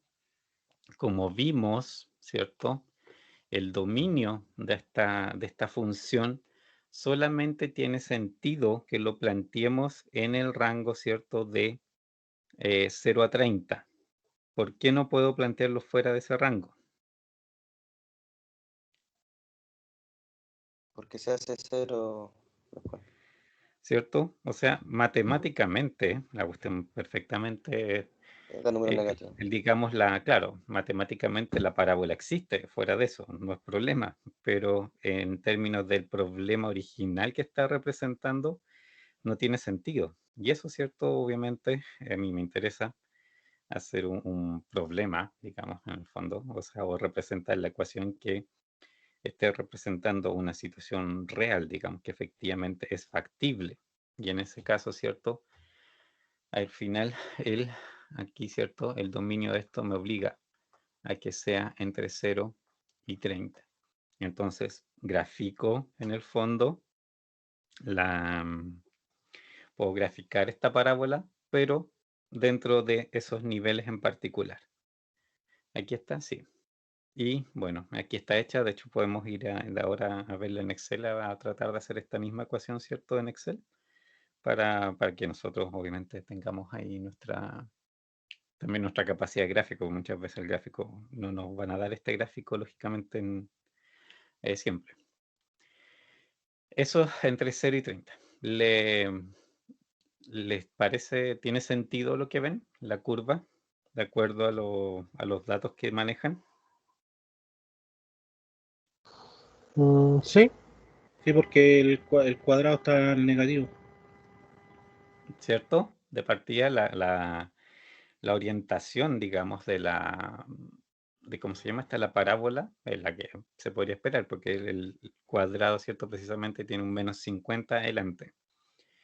Y bueno, que esté simétrico o no, ¿cierto? Que en el fondo, aquí en apariencia, ¿cierto? Es como en el 15 justo el lugar máximo que alcanza, pero eso no tiene por qué ser en el máximo, ya eso es como, depende de muchas cosas en paralelo que podrían pasar ahí, de si exactamente esto va a estar justo al centro o no, o si podría haber sido cualquier otro pedazo de la parábola en el fondo, ¿ya? Ahí no tiene para qué estar siempre centradito en el fondo, ¿ya? Y, ¿qué más? Y bueno, para optimizar esto, ¿cierto? ¿Cómo lo harían para determinar ese punto máximo que está arriba?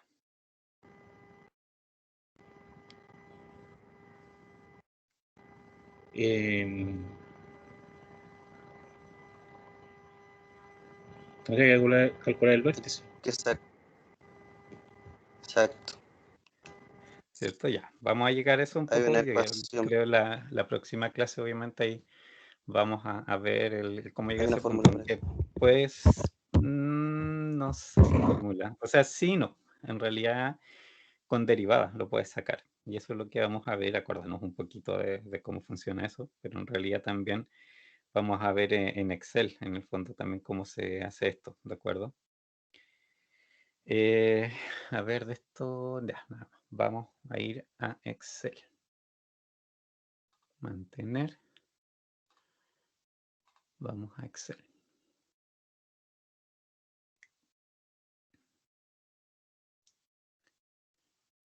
Un libro en blanco. Agrandemos esto un poco para que se vean mejor los números, pero de ahí. Ya. A ver, hay como dos cosas, obviamente, que son independientes en realidad. Lo que yo les decía que es como, o sea, siempre es bueno para los problemas que uno está resolviendo de este tipo, que uno grafique, ¿ya? Porque en el fondo, analíticamente yo puedo tener un resultado y qué sé yo, pero de partida, para estar seguro, digamos, que no me equivoqué, por ejemplo, en los cálculos analíticos que hice, graficar me sirve harto para ver que efectivamente lo que me está entregando este modelo analítico, los puntos, efectivamente a la curva, ¿cierto? Que estoy dibujando, algo le pasa ahí, ¿cierto? Entonces debería corresponder. Y si cuando dibujo en realidad no corresponde, por supuesto que hay algo raro pasa. Y me da como para hacer una revisión de lo que, de lo que hice, porque, o sea, puedo que analíticamente me haya equivocado, también puede ser, ¿cierto? Que en realidad no me haya equivocado analíticamente y grafiqué mal. Puede ser cualquiera de las dos cosas, pero si no coinciden, ¿cierto? Lo que estoy haciendo, por lo menos me da un punto de revisión. ¿Qué más? Bueno, Excel, ¿cierto? Para graficar, lamentablemente, y no es la cosa más inteligente que existe, simplemente uno tiene que darle puntos y Excel los replica.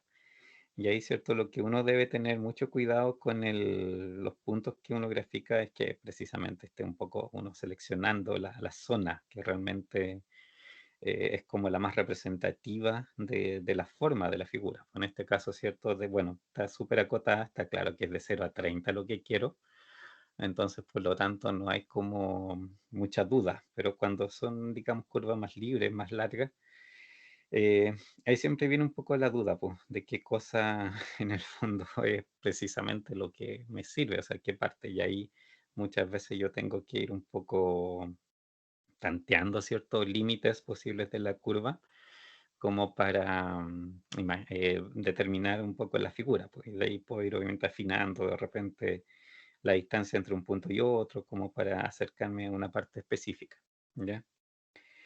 Entonces, aquí necesitamos, bueno, vamos a hacer una tablita, vamos a hacerla en este caso, a ver, donde, como son 30, de 0 a 30, ¿cierto?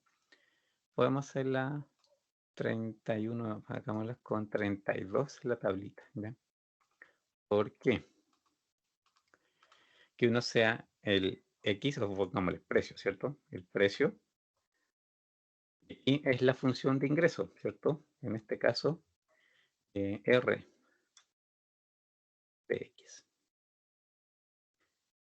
Y ahí estoy, ¿ya? El precio, aquí, ¿cierto? A ver, lo que les recomiendo, y aquí podríamos dejar quizá un espacio más, y puede ser otro más todavía, ¿ya? Poner aquí, por ejemplo, una celda. Pueden hacerlo, obviamente, esto de distintas maneras, y lo podrían hacer directamente en la fórmula. Pero como les decía, una cosa que uno nunca sabe muy bien a veces cuando hay figura o gráfico, y yo particularmente, ¿cierto? No sé qué forma van a tener, a veces conviene hacer esto. Primero, bueno, aquí, que el primer punto sea el 0, ¿de acuerdo? Y ahí nos vamos a preocupar obviamente de ingresar la función Rx, pero que el primer punto sea 0. Y a esto es bueno, por ejemplo, darle el nombre paso, ya que lo vamos ahí a usar. ¿Y qué cosa es el paso? En el fondo es la distancia que va a tener un punto de otro. Por ejemplo, yo dejé aquí particularmente, ¿cierto? 31 espacios para graficar entre 0 y 30, ¿cierto? 0, 1, 2, 3, 4, 5, etcétera, etcétera. Entonces, en el fondo, lo que mi paso en este sentido, ¿cierto? Sería 1, ¿ya? Es la distancia de un punto a otro. Y esa distancia de un punto a otro, si la parametrizo en el fondo, sobre todo cuando estoy graficando algo que no conozco la forma que tiene, esta forma de hacerlo, digamos, me da un poco esa flexibilidad de usar el mismo gráfico, ¿cierto? Para probar distintos, no sé, pues como el zoom, en el fondo, ¿cierto? De distintas distancias. Y lo que hacemos es, por ejemplo, el valor anterior más el paso, ¿cierto? Me va a dar el número nuevo. Si mi paso es 1, si es la distancia que quiero de un valor a otro, ahí, ¿cierto? Esto me va a ir actualizando solo esa distancia. Ahora, para que esto funcione bien, lógicamente yo quiero correr la fórmula y que todas las fórmulas hagan referencia a este paso, ¿cierto? Cosa que cuando cambie el paso, en el fondo, ¿cierto? Se cambie, pero para todas las fórmulas que están para abajo. Y eso, Referencia absoluta. exacto, tiene que ser con referencia absoluta. Y la referencia absoluta, ¿qué cosa es?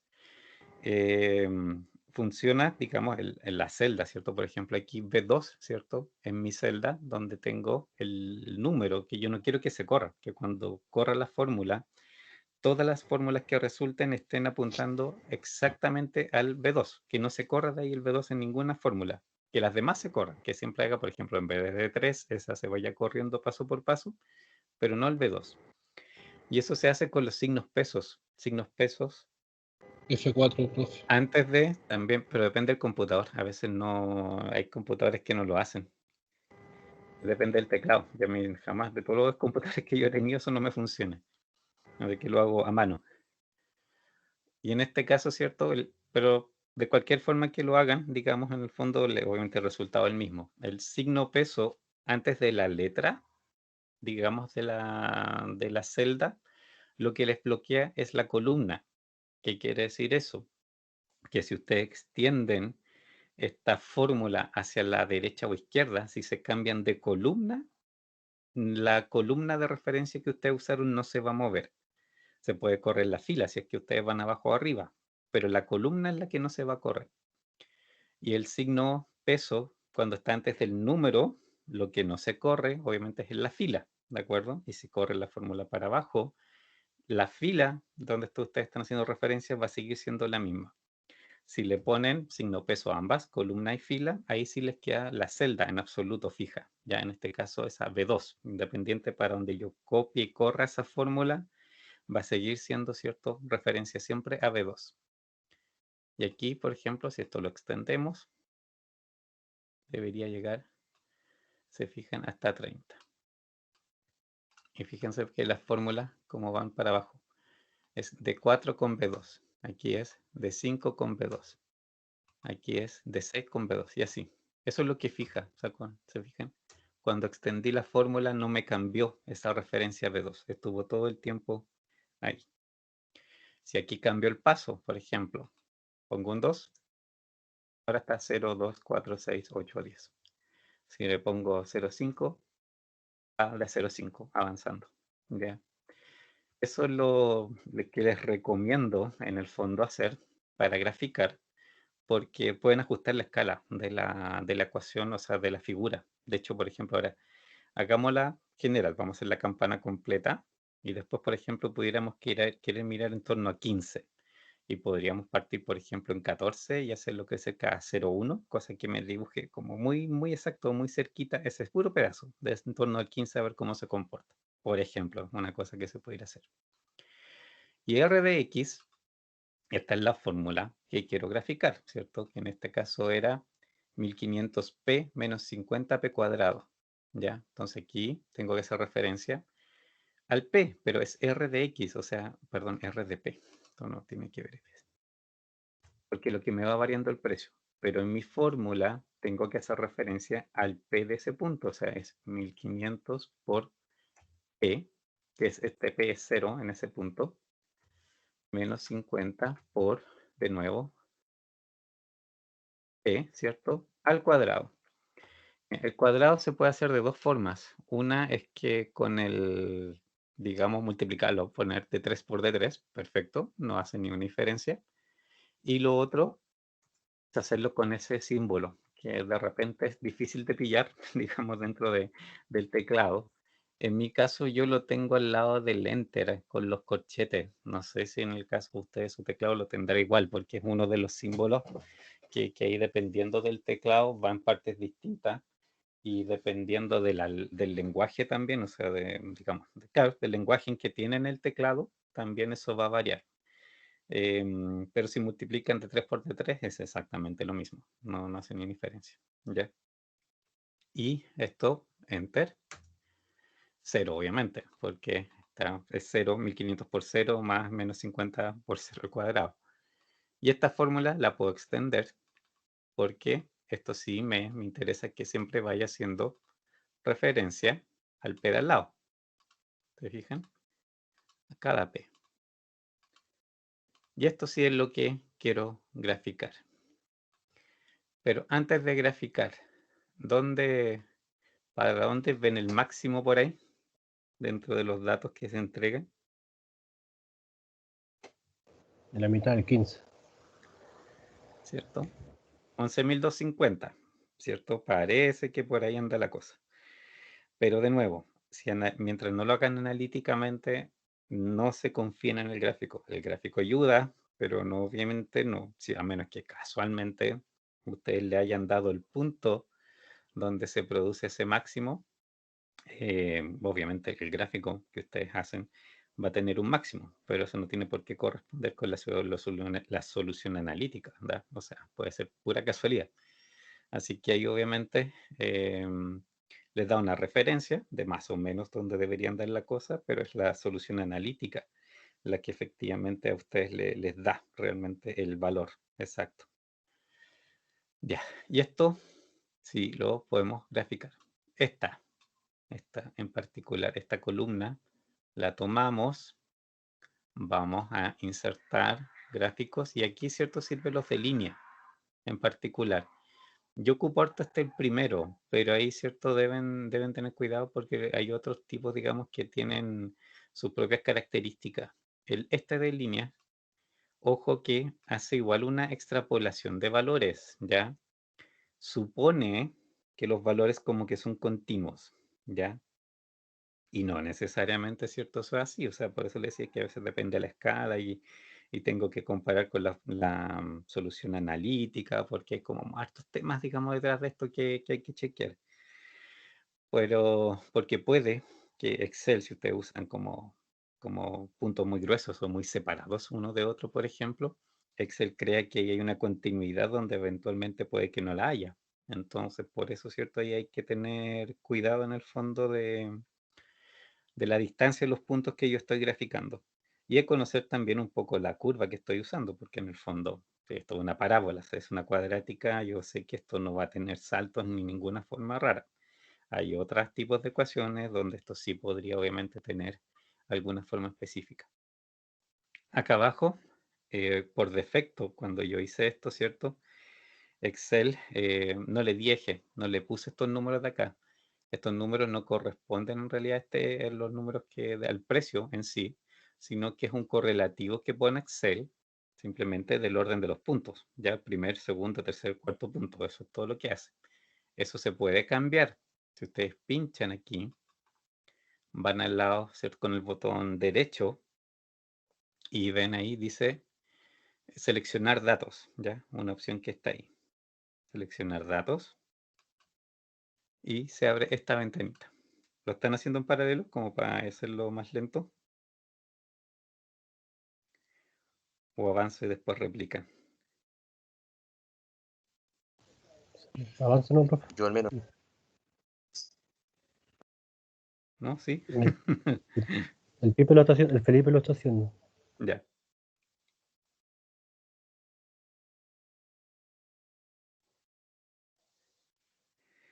Aquí en realidad, ¿cierto? Lo que hay que cambiar, fíjense que los datos que dice. Bueno, dice rango de datos del gráfico. Obviamente es donde están los números. Y abajo dice entradas de leyenda y etiquetas del eje horizontal, ¿ya? Estas etiquetas del eje horizontal, en el fondo, ¿cierto? Fíjense que tiene 1, 2, 3, 4, 5, 6. Eso es lo que, si ustedes pinchan editar, les va a preguntar qué rótulos usan el eje. Y aquí es donde le tienen que indicar los precios. Aceptar. Y fíjense que ahora cambió de 0, 1, 2, 3, 4. Bueno, aquí casualmente, ¿cierto? Casualmente, ¿cierto? Lo que estábamos haciendo partía de 0 a 30, ¿cierto? Que era muy parecido a enumerar los puntos también de 1 a 31, como lo había hecho originalmente. Pero si usaran, obviamente, los valores hubiesen sido distintos, hubieran ahí, obviamente se hubiese notado más, porque aquí sí el gráfico les representa lo que ustedes quieren. Y aquí, por ejemplo, esto es series 1, siempre esto por defecto les va a dar esos nombres consecutivos, ¿ya? Y usted puede modificar. Le pueden aquí poner el nombre de la serie. En vez que diga serie 1, esto puede ser ingresos. ¿Ya? Y bueno, ahí dice valor de la serie, obviamente toma los datos que le pasamos. Aceptar. ¿Ya? Y queda con ese nombre. Bueno, en el título del gráfico nosotros lo borré. Pero si la ponen encima del cursor, ahí se debe leer, ¿cierto? Serie ingresos. ¿De acuerdo? Ya. ¿Dudas de esto? Como les digo, o sea, Excel no es particularmente, o sea, no colabora mucho tampoco porque es como todo súper manual, hay otro gráfico, o sea, otro software, donde ustedes le pasan literalmente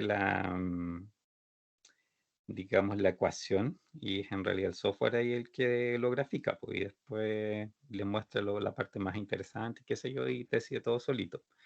Excel no hace eso, pues lamentablemente a Excel hay que decirle todo lo que tiene que hacer, simplemente. Y ya, ¿dudas de esto?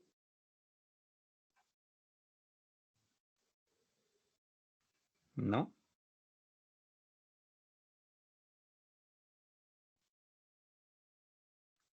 ¿No? Ya. Y aquí, ¿cierto? Lo que les decía. Aquí es donde, por ejemplo, el hecho de haberlo hecho en pasos es algo que resulta útil. Lo que les decía, por ejemplo, si quiero graficar en torno al 15, por ejemplo, ese pedacito de arriba, que esta forma de que está graficado actualmente es como muy gruesa, y yo quisiera ver en particular qué pasa ahí en torno, ¿cierto?, al 15. ¿Qué podría ser? ¿Cierto? Voy acá arriba sin cambiar nada, y primera cosa que puedo cambiar es el P, el que parte, ¿cierto? Acuérdense que ese número está tipeado y todos los demás números, ¿cierto? Están, digamos, desde ese número, ¿cierto? Están con el paso, o sea, se le suma el paso que yo le indiqué. Entonces aquí, por ejemplo, yo podría decir 14, ¿ya? Así que cambio inmediatamente el gráfico porque está desde 14 en adelante, pero todavía está sumando 1, ¿cierto? Y llega hasta 44. Y si le cambio el paso por 0,1, va a aumentar 14, 14,1, 14,2, 14,3, 14,4. Y voy a tener ahí una parte un poco más exacta, ¿cierto?, de la representación del pedacito que me interesa. ¿Se fijan? Eso, por eso les decía un poco que, que es bueno, en el fondo, escribir, o sea, hacer las ecuaciones, o sea, o los gráficos, seguir un poco este orden que hicimos ahora, hacer la tabla un poco parametrizada, de modo que puedan cambiar la tabla, ¿cierto? En el mínimo, ¿cierto? En el paso, ¿cierto? En la distancia de un punto a otro, y que al final el mismo gráfico, ¿cierto?, les sirve para todos, pues, ¿cierto? Esa es un poco la idea, pues, y pueden ir jugando ahí, obviamente, hasta más exactamente, ¿cierto?, de lo que lo estamos haciendo ahora. ¿Ya? Lo hicieron, lo probaron, les funciona.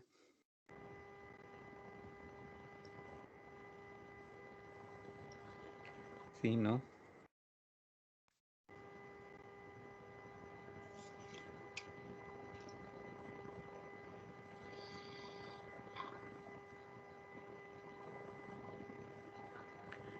Sí, ¿no? A lo mejor. Sí, se resultó, profe. Ya. A ver.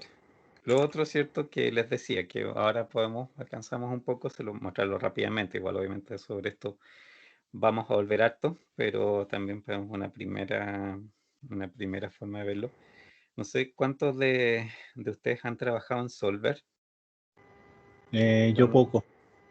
Sí, ya, pero lo conocen. Eh, Los Sí, demás sí, no sé si sí, alguna vez han trabajado con Solver. sí, en la calculadora también. ¿Ya? Y los demás no sé si en el concurso anterior o alguna cosa conocen el Solver. ¿Ya? A ver, Solver es lo que se llama un complemento de Excel, ¿ya? Bueno, le voy a mostrar aquí. Yo lo tengo activo, por eso a mí me aparece. En datos, si ustedes van a datos, fíjense que acá al final yo tengo una pestañita, un botón que se llama Solver, ¿de acuerdo? Ya. Si ustedes van a sus computadores y van a datos, lo más probable es que esa pestaña, ese botoncito no lo tengan, ¿de acuerdo? Y no es nada malo, o sea, si en realidad si lo tienen, o sea, su Excel lo tiene, Solver lo tiene, todos los Excel tienen Solver, ¿de acuerdo? Simplemente que no está activo, ¿ya? O sea, como son rutinas de cálculo que no mucha gente necesita, por eso digamos es que básicamente esto viene inactivo, ¿ya? Pero se puede activar, y eso obviamente ahora les voy a mostrar cómo. También esto te lo vamos a repetir obviamente después en otras clases por si ahora no lo activan. Tienen que ir a archivo, ¿ya? Si están en Windows, en Mac tiene, uy, no me acuerdo dónde está, pero en Mac se activa de otra manera, pero si lo buscan en internet aparece ya el cómo se activa. Tiene otro camino para activarse. Creo que es dentro del menú de datos directamente. Pero en Windows es aquí, es archivo, ¿cierto? Y abajo, fíjense que aparece opciones. Aquí la última parte es opciones. Y les va a aparecer esta ventana, ¿de acuerdo? En esta ventana, dentro de todas las cosas que están a la izquierda, la penúltima es complementos. Pinchan en complementos y aquí siempre se va a demorar un poco. No creen que se les pegó ya. Esto siempre se demora un poco en llegar en mostrar los complementos.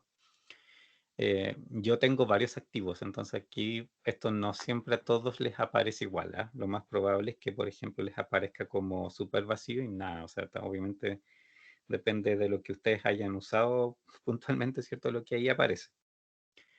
Y acá abajito hay una ventanita ahí que dice administrar complementos de Excel, ¿de acuerdo? Esa ventana, eso es lo que tiene que decir. Esto obviamente si lo extienden dice otras cosas, pero en complementos de Excel, ustedes pinchan en ir y se les abre esta ventanita, ¿ya? ¿Cuántas cosas les van a aparecer aquí? Depende de su Excel, ¿ya? No todas ofrecen lo mismo. Estas 4 deberían ser quizás las más frecuentes de encontrar, ¿de acuerdo? Y vienen desmarcadas, obviamente, porque si no las han activado ustedes intencionalmente, estas van a venir todas desmarcadas, ¿ya? Y una de esas, fíjense, en mi caso la última, es la que dice Solver, ¿de acuerdo?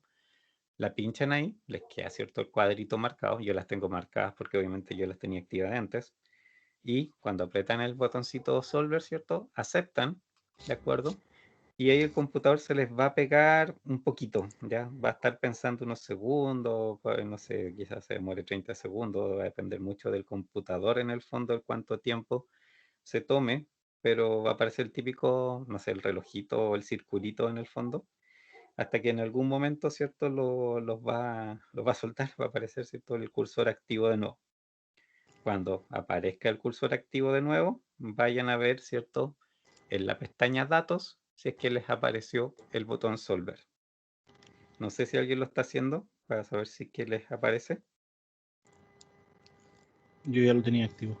Sí, los demás no sé si alguien lo activó. Profe, Dime. ¿usted ocupa Query por casualidad? No, Ok. por.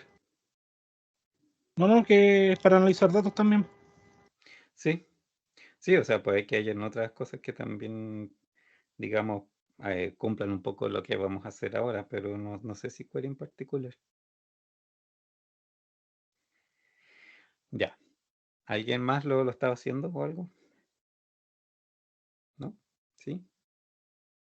Bueno, como le digo, igual la próxima clase probablemente igual repitamos esto para que avancen en paralelo, o sea, vamos a hacer ejercicio en paralelo. Ya. En este caso, vamos a... mira, voy a copiar estas dos cosas. Las voy a pegar aquí. Pegar completo ya. 14, perfecto. Y estoy haciendo referencia al lado, ¿no? Sí, igual estoy haciendo referencia al lado. Ya, perfecto. Pongamos aquí uno, cualquier cosa. En este caso, ¿qué tengo, cierto? Tengo una celda. Para mí aquí esto es, voy a copiar esto porque si se cumple igual. P, ¿cierto? Y RDP, ¿cierto? Que es el ingreso, ¿ya? Solver, ¿cómo funciona? Bien, vamos a datos y pinchen en Solver. Esta ventanita Solver, bueno, de partida Solver en realidad sirve para hartas cosas de manera simultánea, ¿ya? O sea, una de las cosas que optimiza son, digamos, funciones como esta, funciones de una variable, ¿ya? Pero podría también optimizar de varias variables. Optimiza sistemas de, digamos, también de programación lineal, que también vamos a ocuparlo, digamos, para la próxima unidad, ¿ya? Y ahora les voy a mostrar como bien rápido un poco, ¿cierto? El cómo optimiza esto, ¿de acuerdo? O vamos a hacernos como que por tiempo quizá mejor mostrar un poco cuáles son las secciones que esto tiene. Arriba fíjense que dice establecer objetivo, ¿ya? Esto, ¿cierto? Este parámetro, para lo que está, ¿cierto? Es para indicarle dónde yo tengo en el fondo la función que quiero optimizar, ¿ya? que en este caso, por ejemplo, sería esta. Ahí yo tengo escrita mi función, ¿cierto? El 1500 por P y qué sé yo, la ecuación, digamos, que me interesa. Y después, fíjense, me preguntan, para maximizar, minimizar o valor de, ¿ya? En este caso nosotros estamos maximizando, que es la que viene por defecto. Entonces dejamos ahí maximizar. Después dice cambiando las celdas de variables. ¿Qué significa eso? Esa es en el fondo qué celdas, puede ser una o varias en el fondo, Excel puede cambiar para optimizar la celda que ustedes le pasaron con la fórmula, ¿de acuerdo? En este caso, ¿cierto? Es una celda, ¿cierto? Que obviamente porque es P solamente, pues un puro parámetro, ¿cierto? En este caso el que afecta, digamos, a mi ecuación. Después vamos a ver, hay otros sistemas donde hay muchas más y ningún problema, o sea, eso no, ahí yo puedo indicar todas las que correspondan en este caso. Entonces aquí le digo esa, donde está el 1, que lo cambio. Ahora, ¿cierto? Yo tengo un 1, pero una vez que Excel empiece los cálculos, ¿cierto? Me lo va a borrar de ahí. Va a empezar a hacer pruebas, digamos, de otros números para optimizar. El sujeto de las restricciones ahora no lo vamos a ocupar, ¿de acuerdo? Pero más adelante, ¿cierto? Con la unidad 3, sí, esta parte vamos a ir a ocupar. Y fíjense que acá abajo dice método de resolución GRG no lineal. Si lo abren tiene simplex y evolucionario. En la tercera unidad vamos a usar simplex, evolucionario en realidad en este curso no vamos a ocupar, pero es la primera. CRG no lineal es el método que permite hacer la optimización de esta clase de funciones, por ejemplo cuadráticas, cúbicas o cualquier cosa por el estilo. Si a esto deben seleccionar esa ahí, le apretan resolver. Excel va a hacer el cálculo para buscar para qué valor de P en este caso maximiza, ¿cierto?, la función que ustedes aquí ingresaron. Apliquemos. ¿Viste? Ya. Esa es, ¿cierto?, una ventana confirmación. Ahí lo que tienen que fijarse es que no les aparezca un signo de exclamación, porque cuando aparece un signo de exclamación allá abajo es porque hay un error, porque lo que le está entregando no es la solución en realidad, algo pasó. Si no aparece eso, es porque es una solución. Si aceptan, esto se cierra. Y fíjense que ahora no está el 1, sino hay un 15, que obviamente en este caso es la solución. ¿De acuerdo? ¿Ya? Eso es lo que hace Solver, ¿ya? Tiene por ahí obviamente su triquiñuela y qué sé yo, con el tiempo vamos a ir viendo un poco ese asunto, pero aquí era para mostrarles, ¿cierto?, cómo vamos a trabajar con estos problemas, digamos, en Excel. El resto, obviamente, el gráfico es otra historia, y el gráfico, ¿cierto?, como les decía, es más que nada un tema de apoyo, un poco, a lo que analíticamente yo voy a sacar. Vamos a ver también, ¿cierto?, con derivadas y todo eso, cómo sacamos esta misma información que tenemos aquí, pero el software de Excel también les va a entregar un poco la información que ustedes necesitan, que en este caso, ¿cierto?, sería ese punto máximo, ¿ya? Si no lo hicieron ahora, no se preocupen, obviamente en la próxima clase vamos de nuevo a retomar y vamos a repasar todo esto mismo que hicimos en Excel, lógicamente con este y otros ejercicios para ir ahí adquiriendo la experiencia, ¿ya? ¿Dudas? ¿Consultas?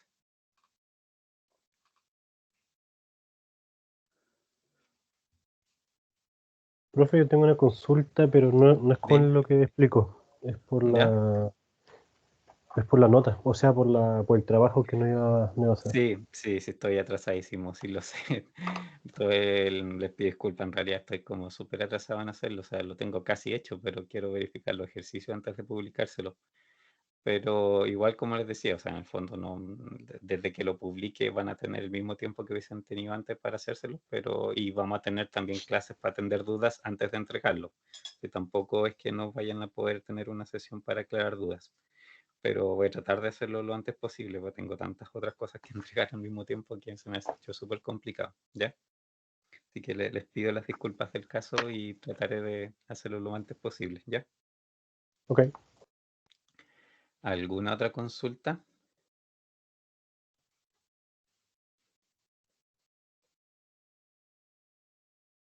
¿No?